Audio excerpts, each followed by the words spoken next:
कलारूस में मुनशियात के खिलाफ पुलिस की कार्रवाई, एक मुनशियात फरोश गिरफ्तार, 80 शराब की बोतलें जब्त।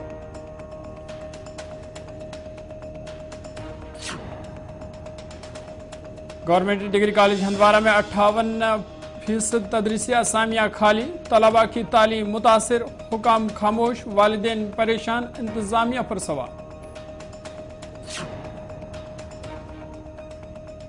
मुल्क में कोविड-19 के मुस्बत मामलों में उछाल, गुज़िश्ता 24 घंटों के दौरान कोरोना के 10,000 से जायद नए केसेस दर्ज, 21 मुतासरीन की मौत।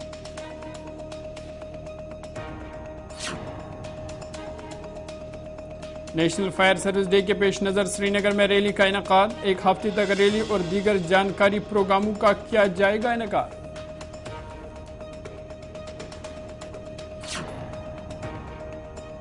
अस्सलाम वालेकुम नाज़रीन, दोपहर का उर्दू खबरनामा लेकर आपका मेज़बान ज़ुहूर लोलाबी आपकी खिदमत में हाजिर। पेश खबरों की तफसील।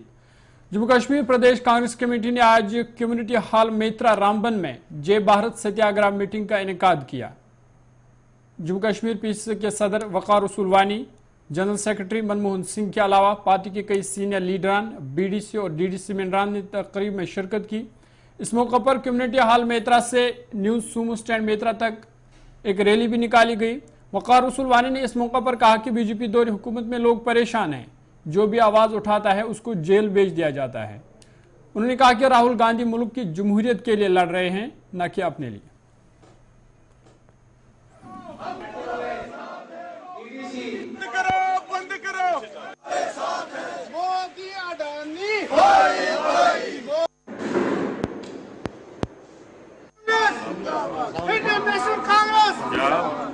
जितने भी लोग यहाँ पे बैठे हुए हैं वो जितने करता हूँ नमस्कार, झाग करने का नहीं, हमारा मैनिफेस्टो है, ये है। जो हमारे लीडर हैं, ऑल इंडिया के प्रिया नेडा हैं, उसके साथ जो सलूक वो बीजेपी ने किया, आरएसएस ने जो साजिश रचाई उनके खिलाफ, जो उनके खिलाफ केस, फर्जी केस लगाया गया, जो नेहरू मोदी और ललित मोदी के लिए उसने चोर का दर्जा दिया और कहा कि उन्होंने हमारे गरीबों का पैसा लूटा, उस बेस पे उसके खिलाफ एक फर्जी केस लगाया गया, 2 साल की सजा दिलवाई गई, उसके बाद उसकी सदस्यता भी रद्द की गई, उसका मकान भी छीना गया।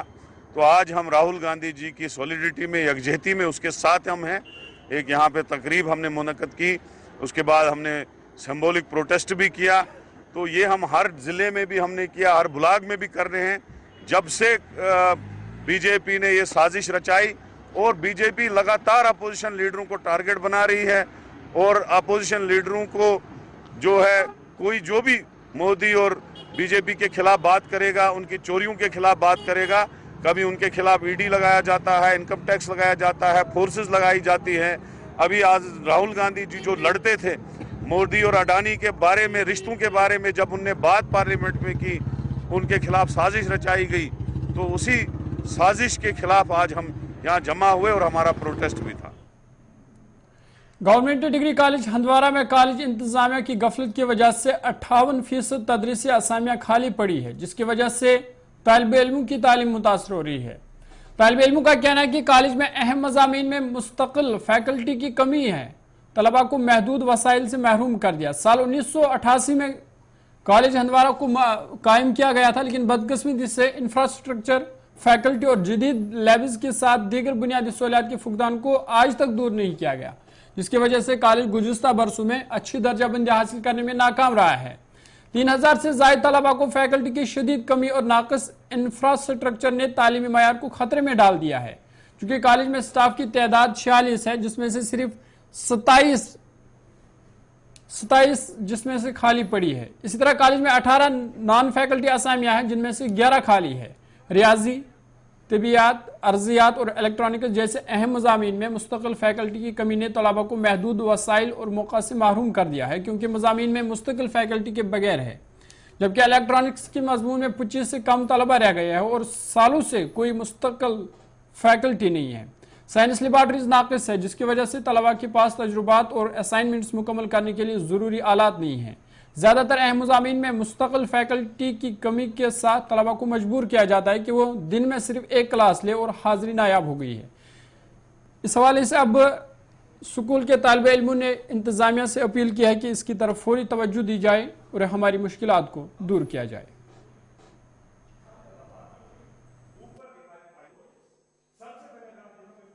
हैं और मैं डिग्री कॉलेज हंदवारा में पढ़ता हूँ, क्योंकि मतलब जो अभी टीचर मतलब अवेलेबल हो रही मतलब जो मतलब यूनिवर्सिटी है वो टीचर मतलब सिलेक्शन कर रही है वहाँ पर, और थोड़े थोड़े आ रहे हैं और हमारे रेगुलर क्लास नहीं लगती है वहाँ पर, क्योंकि जो मेरा मतलब सोशियोलॉजी है मेजर है वो तो मतलब पूरा दिन चलता है, मतलब पूरा हफ्ता चलता है, और जो मेरा मल्टी है वो सिर्फ 3 दिन लगता है। मतलब इसका मतलब ये नहीं कि मैं 3 दिन ये पढ़ूँ और बाकी दिन मैं घर पे रहूँ, तो हमारा एग्ज़ाम भी आ रहे हैं वही तो।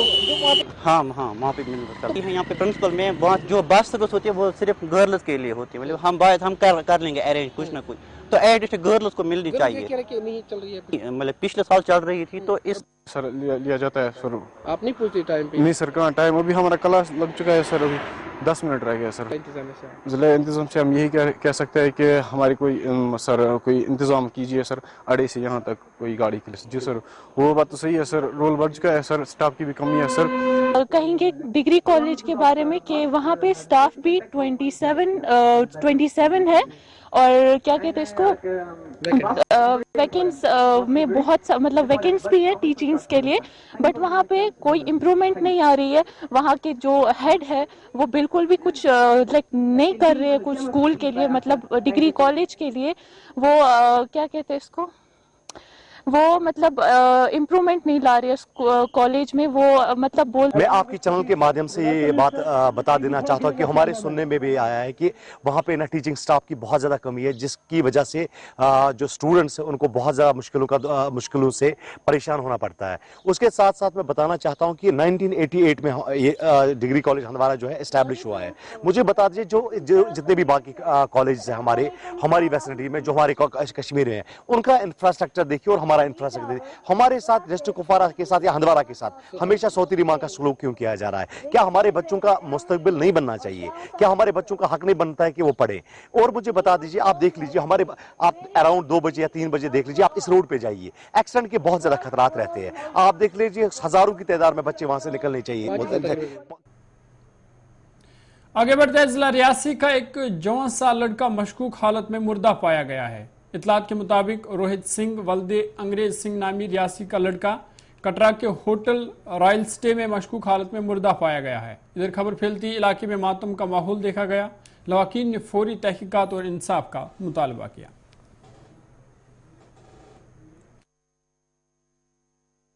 अंग्रेज सिंह है, इसका नाम है रोहित, और ये रात को मैंने इसको रिंग किया, ये बोलने लगा मैं होटल में सो गया हूँ। मैंने उसके बाद रिंग किया तो फोन इसका बिजी आने लगा। उसके बाद ये स्विच ऑफ हो गया, फिर सुबह बिजी आने लगा। सुबह आके देखा मैंने तो इधर चोटें लगी हैं, इधर लगी हैं, बाजू पे लगी हैं, इधर लगी हैं। ये इसका पेट है जो ये पूरा नीला हो। तो होटल में काम करता था? ये करता था शिवाश ड्राई फ्रूट है ना, उधर करता था काम। तो उन्होंने मेरे को सुबह फोन किया, उस लड़के ने, आप फोन करो उसको, वो आ नहीं रहा है। और भाई मैं सुबह का फोन कर रहा हूँ, फोन नहीं उठा रहा है, या मेरा फोन उसने नहीं उठा रहा है, आप करो, उनका नहीं उठाया। आपको कैसे पता चला सुबह? फिर मेरे को मैंने घर फोन किया, ये भाई है मेरा छोटा, तो फिर इसने फोन किया, इसको बोला किसी ने, भाई वो उसको हो गया कुछ, बस यही बात हुई। उसके बाद वहाँ बात थपरा फिर आ गया। सर मेरे को फोन किया उन्होंने होटल से, जिस होटल पे पड़ा था ये, उन्होंने मेरे को फोन किया, बोल रहा है ऐसे वो आपका जो भतीजा है वो उसको थोड़ा सा मैंने उसको पूछा मैं सांस ले रहा है या नहीं, क्या उनको दर्द हो रही है, जल्दी पहुंचो, बस इतनी सी बात हुई। मैंने भैया को फोन किया, भैया तुरंत पहुंचे, उसके बाद ये हाल हो गया। जम्मू कश्मीर में गुज़िश्ता साल आतिशज़दगी के 5813 वाक़ात पेश आए हैं, जिस दौरान अरबों रुपये का नुकसान भी हुआ है, जबकि कई अफराद जख्मी भी हुए हैं। वहीं आग की इन वारदातों को कम करने के लिए जम्मू कश्मीर में 85,000 से ज़्यादा लोगों को फायर सेफ्टी तरबियत दी गई है। इस हवाले से आज फायर एंड महकमा की जानिब से श्रीनगर हेड ऑफिस से एक रैली निकाली गई, जिस दौरान कहा गया कि नेशनल फायर सर्विस हफ्ता मनाने के लिए 14 अप्रैल से एक हफ्ते तक रैली और दीगर जानकारी प्रोग्रामों का इनेकाद किया जाएगा, ताकि अवाम को आगाही फराहम की जाए।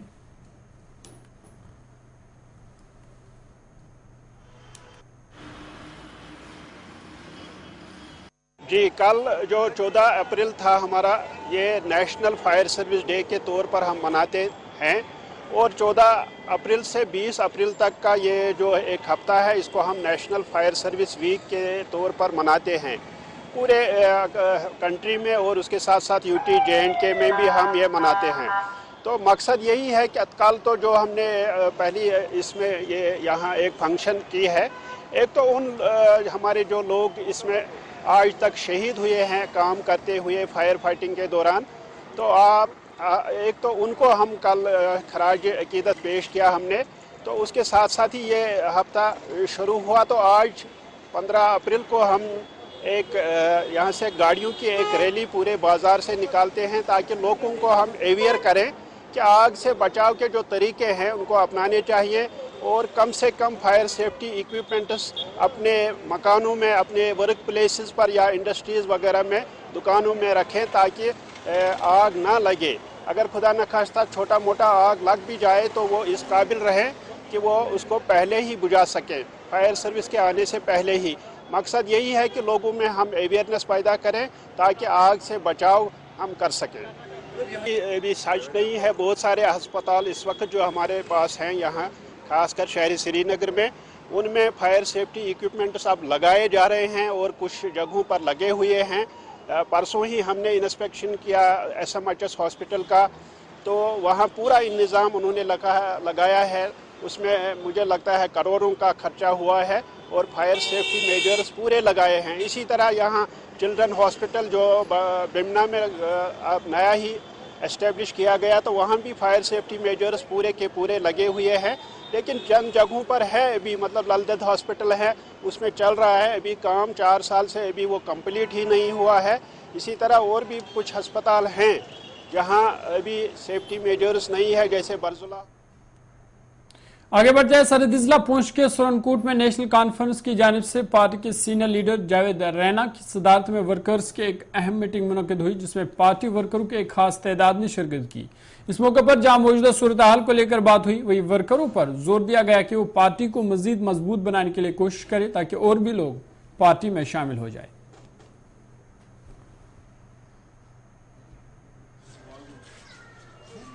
कर देते हैं तो ये एक सिलसिला जो है नया दौर शुरू हो चुका है, जहां ये करप्शन फ्री की बात करते हैं। मैं कहूँगा कि उसमें आप देख लीजिए, यहाँ फाइनेंस की पोस्टें निकली, अपॉइंटमेंट्स हुई और उनको कैंसिल किया गया।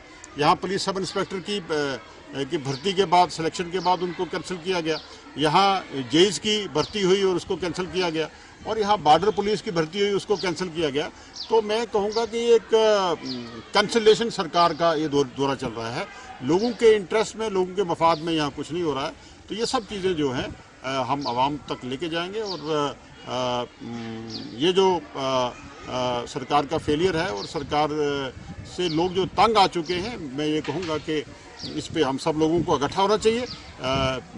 हर उस सेकुलर पार्टीज के फ़र्द को मैं ये गुजारिश करूँगा कि इस वक्त हमारा ये फ़र्ज बनता है कि हम तमाम लोग जो हैं एक प्लेटफार्म पे इकट्ठे हो जाएं और लोगों की हौसला अफजाई करें। लोग क्योंकि बेइतमादी लोगों में बढ़ रही है। और दूसरा, जो आए दिन हम ये देखते हैं कि जो सरकार की तरफ से शहरों के नाम, सड़कों के नाम तब्दील किए जा रहे हैं, इस पे मैंने पहले भी, हमने ये, मेरी तंजीम ने और हर जगह से ये आवाज़ उठी है।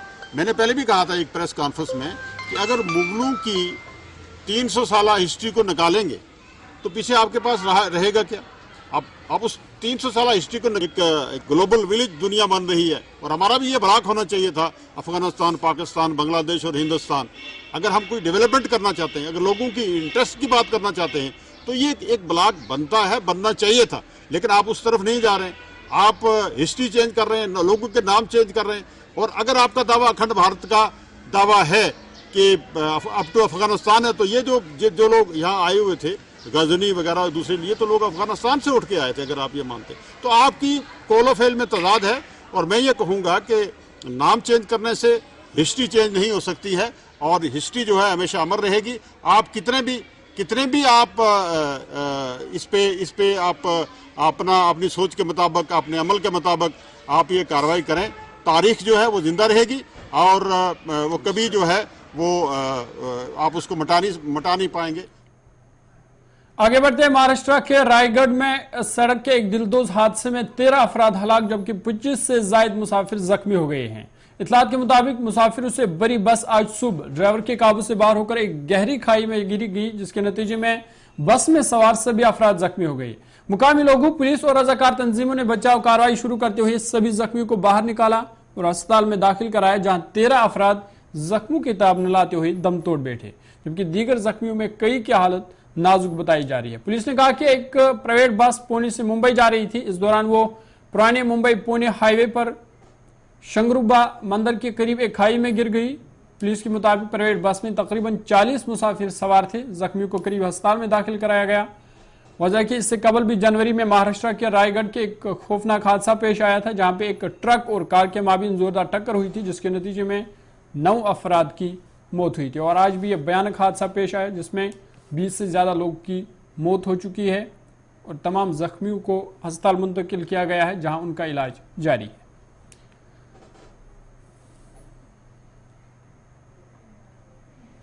मगरबी बंगाल के वज़ीर आला ममता बनर्जी मुल्क के मुख्तलिफ रियासतों के वज़राए आला में सबसे गरीब है। मुल्क की 30 रियासतों और मरकज के ज़ेर इंतजाम इलाकों के वज़राए आला में ममता बनर्जी की जायदाद सबसे कम यानी सिर्फ 15 लाख रुपए है। ये मालूमात 28 रियासतों और 2 मरकज के ज़ेर इंतजाम इलाकों के वज़राए आला की तरफ से इलेक्शन कमीशन में जमा कराए गए हलफनामे पर मबनी रिपोर्ट में सामने आई है। वहीं जम्मू कश्मीर में फिलहाल कोई वज़ीर आला नहीं है, इसलिए जम्मू कश्मीर में इसका कोई नाम शामिल नहीं है। एदाद शुमार के मुताबिक मुल्क में सबसे अमीर वज़ीर आला आंध्र प्रदेश की जगनमोहन रेड्डी है। उनकी कुल जायदाद तकरीबन 510 करोड़ है। फिरिस्त के मुताबिक ममता बनर्जी के बाद केरला के वज़ीर आला पिनाराई विजयन के पास सबसे कम असासे हैं। उनके असासों की रकम 1 करोड़ रुपए से कुछ ज्यादा है। हरियाणा के वज़ीर आला मनोहर लाल खट्टर के पास भी तकरीबन 1 करोड़ रुपए की गैर मनकूला जायदाद है। एडीआर की रिपोर्ट में यह भी कहा गया कि अरुणाचल प्रदेश के वज़ीर आला प्रेमा खांडू अमीर तरीन वज़ीर आला की फिरिस्त में आंध्र के वज़ीर आला के बाद यानी दूसरे नंबर पर है। वो 163 करोड़ रुपए से ज्यादा की जायदाद की मालिक है। उड़ीसा के वज़ीर आला नवीन पटनायक के कुल असासे 63 करोड़ है। ये रिपोर्ट इलेक्शन कमीशन के जमा कराए गए डेटा का तज्जिया करके तैयार की गई है। रिपोर्ट के मुताबिक तृणमूल कांग्रेस की सरबराह ममता बनर्जी इस वक्त मुल्क की वाहिद वज़ीर आला है जिनके असासे 1 करोड़ रुपए से भी कम है।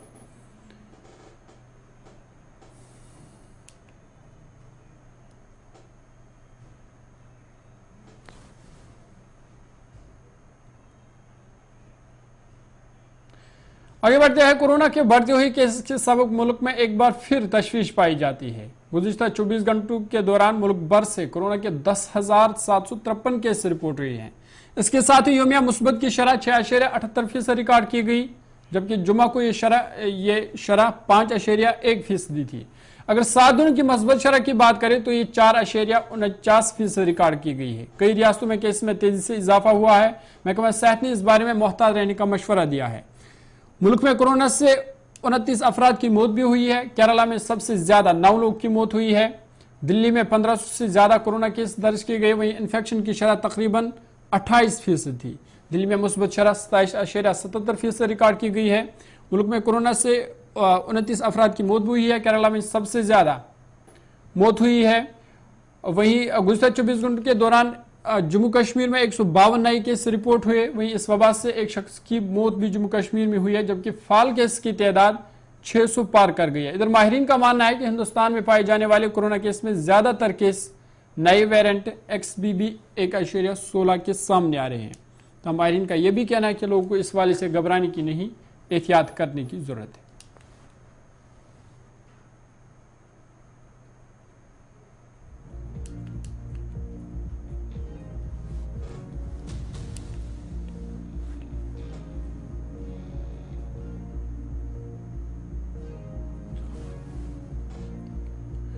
बीजेपी लीडर और तर्जुमान गौरव भाटिया ने कहा है कि मनीष सिसोदिया और सत्येंद्र जैन जैसे हथकड़ियां अरविंद केजरीवाल के करीब है। हमारे पास दिल्ली शराब घोटाले की डिजिटल सबूत है। तब उनके मुताबिक तफ्तीशी इदारे कवायद के मुताबिक और शवायद की बुनियाद पर काम कर रहे हैं। यही वजह है कि जैसे ही अरविंद केजरीवाल को CBI ने पूछताछ के लिए बुलाया, आम आदमी पार्टी के लीडर आपस में गुम हो गए। उनके मुताबिक अगर सच कहूं तो वो खौफ से कांप रहे हैं। ये बिल्कुल वाजह है कि अरविंद केजरीवाल शराब घोटाले के सरगना है।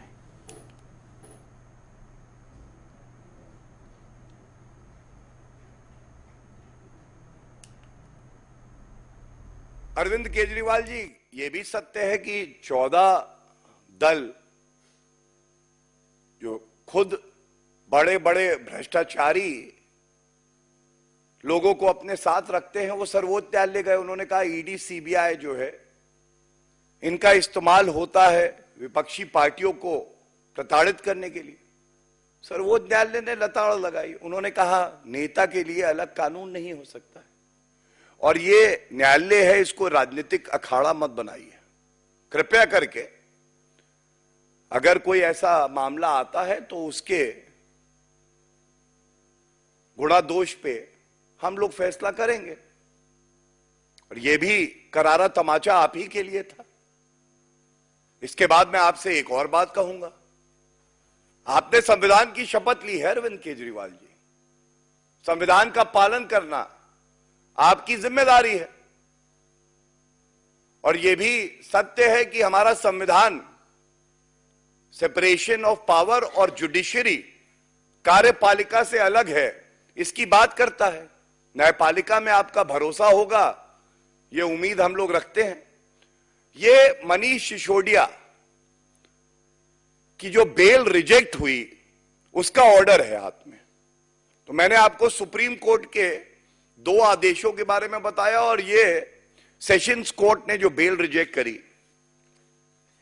इसकी जो कुछ पंक्तियां हैं ये मैं इसलिए पढ़ रहा हूं कि अरविंद केजरीवाल जी अपनी प्रेस वार्ता में इसका उत्तर दीजिएगा।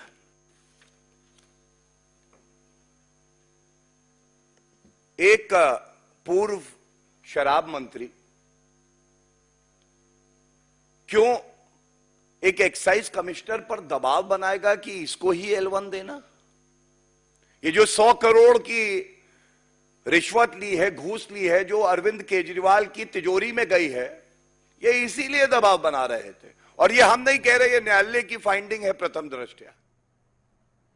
इधर दिल्ली के वज़ीर आला अरविंद केजरीवाल ने सीबीआई और ईडी पर तनकीद करते हुए कहा कि शराब की पॉलिसी में कोई घोटाला नहीं है। उन्होंने कहा कि बीजेपी शोर मचा रही है कि ये शराब घोटाला है। सारे काम छोड़कर तमाम इदारे इसकी तहकीकात में मसरूफ है, लेकिन तहकीकात में कुछ नहीं पाया गया, यह अरविंद केजरीवाल का कहना है। उन्होंने कहा कि तहकीकात एजेंसियों ने अपने हलफनामा में झूठ बोला और मनीष सिसोदिया को इस मामले में झूठा इल्जाम लगाया।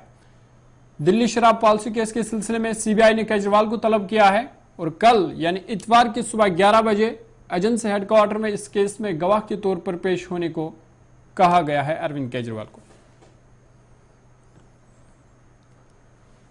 इन्होंने तो मेरे को तभी कह दिया था उस दिन, जिस दिन असेंबली में मैंने स्पीच दी थी, शाम को संजय सिंह का मैसेज आया कि अरविंद जी अब अगला नंबर आपका है। कल सत्यपाल मलिक जी ने एक इंटरव्यू दिया, मैं वो सुन रहा था। सत्यपाल मलिक जी ने कहा मोदी जी को भ्रष्टाचार से कोई परहेज नहीं है। ये मैं तो नहीं कह रहा हूं, ये तो उनके अपने गवर्नर कह रहे हैं। सत्यपाल मलिक जी कौन है? सत्यपाल मलिक जी मोदी जी के बहुत खास लोगों में गिने जाते थे। पहले उन्हें जम्मू कश्मीर का गवर्नर बनाया, फिर उन्हें गोवा का गवर्नर बनाया, फिर उन्हें मेघालय का गवर्नर बनाया। उन्होंने कहा कि मेरे जो इंटरेक्शन हुए मोदी जी के साथ उसमें पता चला है कि मोदी जी को भ्रष्टाचार से किसी तरह का परहेज नहीं है। उसी इंटरव्यू में उन्होंने कहा कि इन लोगों के कुछ मुख्यमंत्री हैं जो भ्रष्टाचार करते हैं, खूब पैसे इकट्ठे करते हैं, लेकिन वो सारा पैसा मुख्यमंत्री अपने पास नहीं रखते, वो पैसा ऊपर भेजते हैं और वहां से वो पैसा उनकी दोस्त की कंपनियों के अंदर इन्वेस्ट होता है। मैंने भी तो इसी तरह का कुछ कहा था। टारगेट किया गया जिस तरह से आम आदमी पार्टी को टारगेट किया गया, उसका एक कारण है। वो कारण है कि 75 साल के बाद आम आदमी पार्टी ने इस देश को एक ऐसी उम्मीद दी है जो कि कोई पार्टी नहीं दे पाई। गुजरात के अंदर 30 साल से बीजेपी की सरकार है, उसमें 12 साल प्रधानमंत्री मोदी जी खुद वहां पे मुख्यमंत्री रहे। 30 साल के अंदर ये एक सरकारी स्कूल ठीक नहीं कर पाए, एक भी सरकारी स्कूल ठीक नहीं कर पाए। जब मोदी जी को फोटो खिंचवाने के लिए सरकारी स्कूल में जाना था तो एक टेम्पोरेरी क्लास, एक टेंट के अंदर टेम्पोरेरी क्लास बनानी पड़ी इनको फोटो खिंचवाने के लिए। फोटो खिंचवाने लायक सरकारी स्कूल भी नहीं बना पाए। और 5 साल के अंदर दिल्ली के हमने सारे सरकारी स्कूलों का कायाकल्प कर दिया। 5 साल के अंदर हमने सारे सरकारी स्कूल ठीक कर दिए। इस देश के लोगों को आम आदमी पार्टी ने एक उम्मीद दी है कि केवल आम आदमी पार्टी उनकी गरीबी दूर कर सकती है। दोपहर के ताज़ा उर्दू खबरनामे में फिलहाल इतना ही। अपने मेज़बान ज़हूर लोलाबी को दीजिए इजाज़त। मज़ीद खबर और अपडेट्स के लिए आप देखते रहिए गुलिस्तान न्यूज़।